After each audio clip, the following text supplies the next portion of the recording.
Welcome to Sai test series. आइए current affairs के next series में चलते हैं। ये सभी क्वेश्चंस आगे आने वाले कोई भी एग्जाम हो, 67 बीपीएससी हो, यूपी पीसीएस हो, जेपीएससी हो अथवा बिहार एसआईएस सचिवालय या जुडिशरी या एपीओ, सभी एग्जाम में ये क्वेश्चंस बहुत ही इंपॉर्टेंट होंगे। आइए क्वेश्चंस नंबर फर्स्ट पे चलते हैं, जो पूछा गया है, बोला गया है, ग्रैंड स्लैम टेनिस प्रतियोगिता के सबसे अंत में होने वाला यूएस ओपन महिला सिंगल्स 2021 का फाइनल मुकाबला जीतकर किसने इतिहास रच दिया? आपको पता होगा, ये एम्मा रादुकाना देखा जाए तो यूएस ओपन प्रतियोगिता 2021 का महिला सिंगल्स इन्होंने जीत लिया है। इन्होंने देखा जाए यानी एम्मा रादुकाना ने लीला फर्नांडिस को, जो कनाडा मूल की महिलाएं हैं, यह याद रखिएगा, इंपॉर्टेंट है, लीला फर्नांडिस को इन्होंने पराजित करके, यानी उप विजेता, कभी आपको एग्जाम पूछे यूएस ओपन महिला सिंगल्स 2021 की उप विजेता कौन बनी थी, तो लीला फर्नांडिस, जो कनाडा मूल की महिलाएं हैं, इन्होंने इनको पराजित करके देखा जाए एम्मा रादुकाना के द्वारा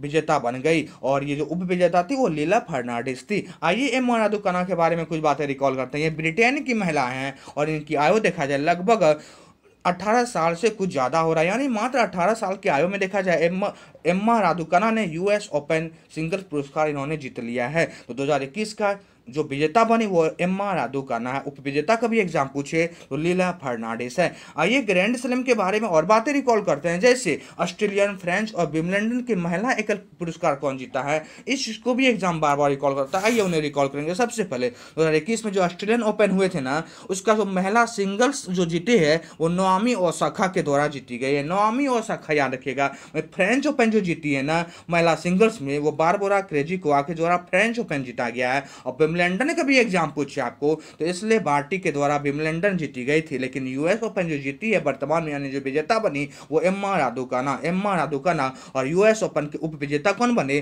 तो लीला फर्नांडिस बने हैं उप विजेता। तो इस क्वेश्चन का देखा जाए आंसर, तो इस क्वेश्चन का आंसर नंबर बी हो जाएंगे। आइए क्वेश्चन नंबर 2 पे चलते हैं, जो पूछा गया, बोला गया 15 सितंबर 2021 को लोकसभा टीवी, राज्यसभा टीवी को मिलाकर गठित एक नया चैनल लॉन्च किए जाएंगे। वो जो लॉन्च करेंगे वो लॉन्च कौन करेंगे, तो यह लॉन्च जो किया जाएगा ना, ये नरेंद्र मोदी यानी माननीय प्रधानमंत्री के द्वारा लॉन्च किए जाएंगे। ऐसे समझिएगा, ये लोकसभा टीवी, राज्यसभा टीवी को मर्ज कर दिया गया है और इनका एक नया चैनल को लॉन्च किया जाएगा। यह 15 सितंबर को किए जाएंगे। 15 सितंबर, ये डेट आगे आने वाले एग्जाम के लिए इंपॉर्टेंट होगा, ध्यान दीजिएगा। 15 सितंबर को लोकसभा टीवी और राज्यसभा टीवी को मर्ज करके एक नया टीवी लॉन्च किया जाएगा, यानी इसको जो लॉन्च करेंगे वो पीएम मोदी के द्वारा किए जाएंगे। इसमें एक क्वेश्चन याद रखिएगा, या जो चैनल लॉन्च किए जाएंगे ना, इस चैनल पे जो भी विभिन्न शो होगा, उस शो की जो मेजबानी करेगी ना, वो नीति आयोग के सीईओ अमिताभ कांत का आपने नाम सुना होगा। अमिताभ कांत के द्वारा और भी अन्य सहयोगी इसमें शामिल है, लेकिन मेन नाम याद रखिएगा अमिताभ कांत का।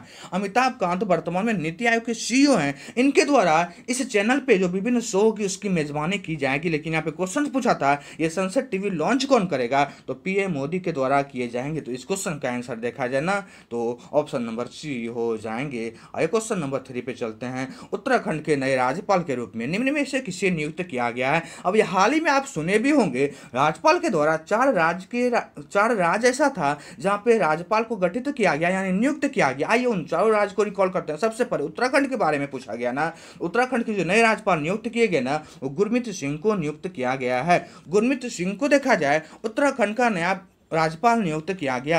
और भी 3 राज्य ऐसे थे जहां के राज्यपाल को नियुक्त किया गया। आइए उन 3 राज्य को भी रिकॉल करेंगे हम। सबसे पहले उत्तराखंड में पूछा गया था, उत्तराखंड का गुरमीत सिंह, आप याद रखिएगा उत्तराखंड के गुरमीत सिंह को। उसके बाद पंजाब का कभी एग्जाम में पूछे ना, तो पंजाब के राज्यपाल जो बने इस बार, जिनको नियुक्त किया गया राष्ट्रपति के द्वारा, वो बनवारी लाल पुरोहित को किया गया है। इन्हें पंजाब के राज्यपाल बनाए गए हैं। वहीं देखा जाए नागालैंड का भी राज्यपाल को चयन किया गया और नागालैंड के जो राज्यपाल का भी अतिरिक्त प्रभार दिया गया, जगदीश मुखी को दिया गया है। जगदीश मुखी देखा जाए वर्तमान में असम के भी राज्यपाल हैं। ये क्वेश्चन इंपॉर्टेंट होंगे। असम के भी राज्यपाल हैं जगदीश मुखी, और इन्हें अतिरिक्त प्रभार दिया गया है नागालैंड का। और एक क्वेश्चन याद रखिएगा, तमिलनाडु के भी राज्यपाल को चेंज किया गया। ये जो तमिलनाडु के राज्यपाल बनाए गए ना, RN रवि को बनाए गए हैं।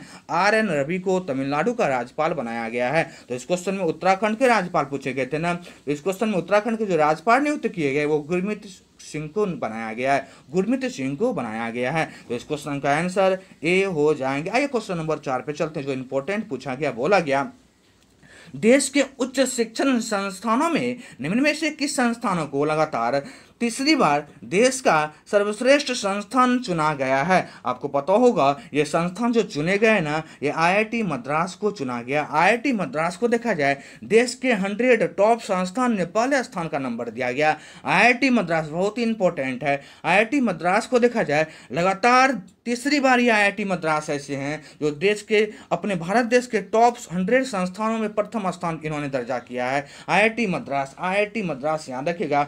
उसके बाद और भी ऐसे संस्थान हैं जिनका क्रम आपको याद रखना चाहिए और एग्जाम में यह क्रम बार बार पूछे भी जाते हैं। आइए इन संस्थानों को रिकॉल करते हैं। पहले स्थान पे बोला गया था तो आईआईटी मद्रास थे पहले स्थान पे।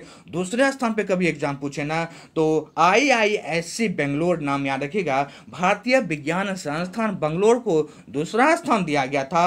वहीं आईआईटी बंबई को देखा जाए तो तीसरे स्थान पे रखा गया है। और आईआईटी दिल्ली याद रखिएगा, आईआईटी दिल्ली को जो है ना चौथा रैंक दिया गया है। वहीं आईआईटी कानपुर को देखा जाए तो 5वां रैंक दिया गया है। यह 5वां रैंक याद रखिएगा, एग्जाम में बार बार पूछे जाते हैं।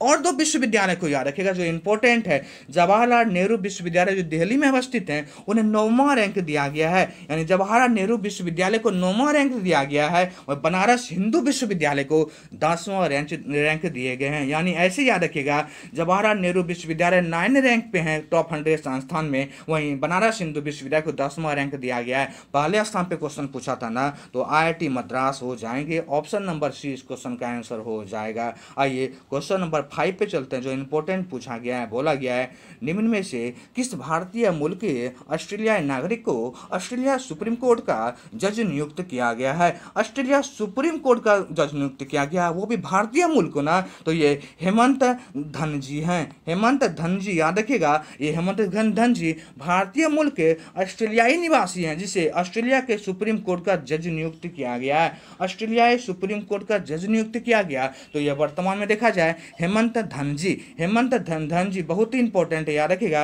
ये हेमंत धनजी को ऑस्ट्रेलियाई सुप्रीम कोर्ट के जज नियुक्त किए गए हैं जो भारतीय मूल के व्यक्ति हैं। तो हेमंत धनजी इस क्वेश्चन का आंसर देखा जाए ऑप्शन नंबर बी हो जाएंगे। आइए क्वेश्चन नंबर 6 पे चलते हैं। पूछा गया किस राज्य ने प्राणवायु देवता नाम से एक अनोखी पेंशन स्कीम की शुरुआत की है। बहुत ही इंपॉर्टेंट है, याद रखिएगा।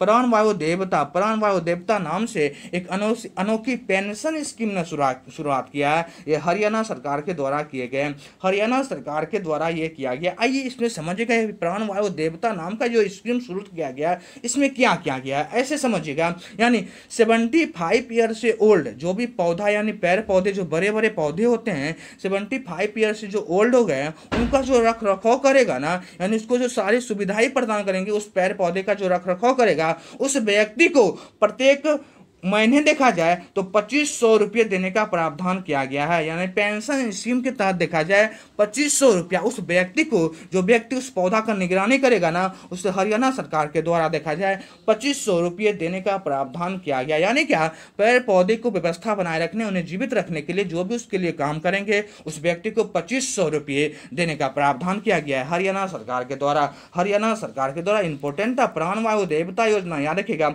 हरियाणा सरकार का जैसे ही नाम आता है 2-3 योजना और मन में चले आते हैं, याद रखिएगा। ये हरियाणा सरकार का 2-3 योजना में इंपॉर्टेंट है।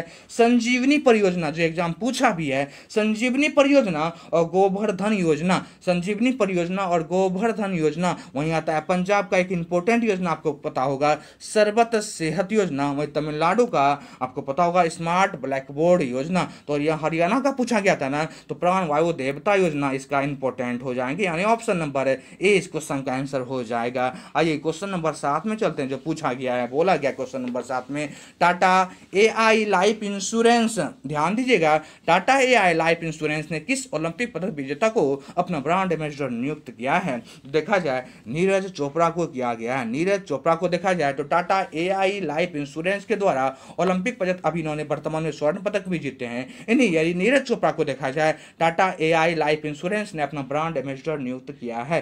टाटा एआई ने इन्हें ब्रांड एम्बेसडर नियुक्त किया गया। आइए नीरज चोपड़ा को ओलंपिक जीतने के बाद और कौन सरकार ने इसको क्या क्या देने का प्रावधान किया था, उस क्वेश्चन को थोड़ा रिकॉल करते हैं। सबसे पहले आपको पता होगा हरियाणा सरकार ने नीरज चोपड़ा को देखा जाए, हरियाणा सरकार ने नीरज चोपड़ा को 6 करोड़ रुपया और क्लास 1 की नौकरी देने की प्रावधान की थी। वहीं पंजाब सरकार ने इन्हें 2 करोड़ रुपये देने का प्रावधान किया था। वहीं देखा जाए बीसीसीआई ने इन्हें 1 करोड़ रुपए देने का प्रावधान किया था। वहीं इंडिगो जो है, इंडिगो के चेयरमैन ने इन्हें 1 वर्ष तक निःशुल्क विमान सेवाएं देने का प्रावधान किया था। नीरज चोपड़ा इस क्वेश्चन का आंसर हो जाएंगे। वहीं एक नाम और इंपॉर्टेंट है, याद रखिएगा, रवि कुमार दहिया, यह भी इंपॉर्टेंट नाम है। वर्तमान में देखा जाए ना, दिल्ली सरकार ने अपने राज्य का देखा जाए तो शिक्षा विभाग का इन्हें सहायक निर्देशक नियुक्त किया गया है, बहुत इंपॉर्टेंट है। रवि कुमार दहिया को दिल्ली सरकार ने अपने राज्य का शिक्षा सहायक निर्देशक नियुक्त किया है। और अपने एक वहां पे एक बाल स्कूल है, उसका भी नाम चेंज करके, यानी राष्ट्रीय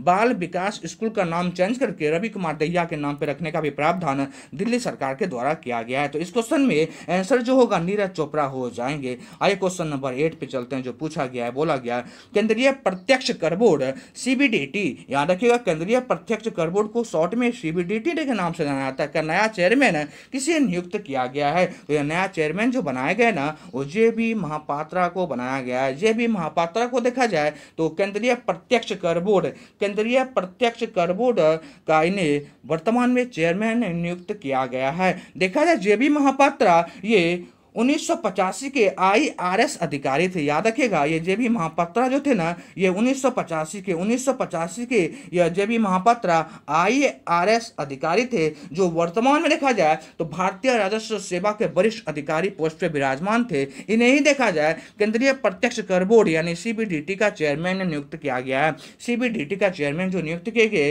ये जेबी महापात्रा को किया गया है। जेबी महापात्रा, याद रखिएगा। और आइए 2-3 नाम इस क्वेश्चन में इंपॉर्टेंट है, उस नाम को रिकॉल कीजिएगा। मनोज आहूजा, देखिए नाम दिया गया है, मनोज आहूजा वर्तमान में देखा जाए सीबीएसई बोर्ड के वर्तमान में ये अध्यक्ष है मनोज आहूजा। वहीं शेखर सेन का नाम दिया गया है ना, तो शेखर सेन वर्तमान में देखा जाए भारतीय संगीत नाटक अकादमी का ये वर्तमान में चेयरमैन है शेखर सेन, और मनोज आहूजा सीबीएसई बोर्ड के अध्यक्ष वर्तमान में है। तो इस क्वेश्चन में केंद्रीय प्रत्यक्ष कर बोर्ड ने पूछा गया था, तो जेबी महापात्रा इसको भी चेयरमैन पद पे नियुक्त किए गए हैं। जेबी महापात्रा, याद रखिएगा, ऑप्शन नंबर 1 हो जाएंगे। आइए क्वेश्चन नंबर 9 पे चलते हैं, जो पूछा गया 9 अगस्त 2021 में राज्यसभा के सभापति एम वेंकैया नायडू ने किसे महासचिव नियुक्त किया है। महासचिव पूछा जा रहा है, ध्यान दीजिएगा। ये जो महासचिव नियुक्त किए गए ना, ये पीपीके, याद रखिएगा, पीपीके रामाचायुलू, याद रखिएगा, पीपीके रामाचायुलू को देखा जाए तो राज्यसभा के सभापति एम वेंकैया नायडू के द्वारा महासचिव नियुक्त किया गया है।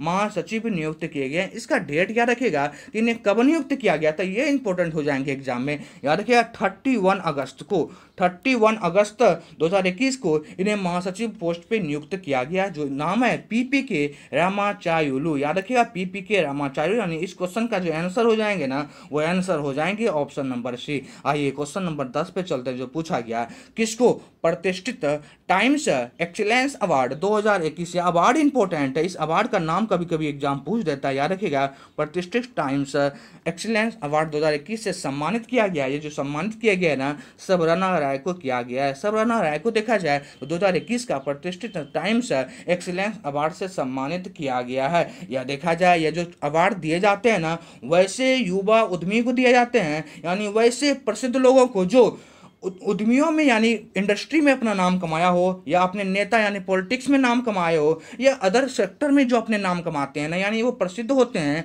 उन लोगों को, उन प्रसिद्ध व्यक्तियों को देखा जाए प्रत्येक वर्ष ये प्रतिष्ठित टाइम्स एक्सीलेंस अवार्ड से सम्मानित किया जाता है। इस बार सबरना राय को दिया गया। ये युवा उद्यमी जाने जाते हैं सबरना राय। एक नाम आया यहाँ पे, याद रखिएगा, जो नाम है अमिताभ घोष का नाम दिया गया है। अमिताभ घोष के बारे में एक चीज याद रखिएगा, इन्हें 54वां ज्ञान ज्ञानपीठ पुरस्कार से सम्मानित किया गया था अमिताभ घोष को। तो इस क्वेश्चन में पूछा गया था ना प्रतिष्ठित टाइम्स एक्सीलेंस अवार्ड 2021 ना, तो इस क्वेश्चन का आंसर सबरना राय हो जाएंगे। इस सीरीज में आज इतना ही। तो यह सीरीज आपको कैसा लगा? यदि आपको यह सीरीज लाइक हो तो आप इन्हें शेयर करें, इसे सब्सक्राइब करें और भी दोस्तों को शेयर करने का प्रयास करें। थैंक यू दोस्त, आज इस सीरीज इतना ही। आगे ऐसे ही सीरीज आते रहेंगे और करंट का पूरा 1 साल का आपको रिकॉल कराएंगे, जो नेक्स्ट किसी भी एग्जाम में आपके लिए बहुत ही इंपॉर्टेंट ये करंट सीरीज होगा। थैंक यू, आज इस सीरीज में इतना ही। मिलते हैं फिर नेक्स्ट सीरीज में।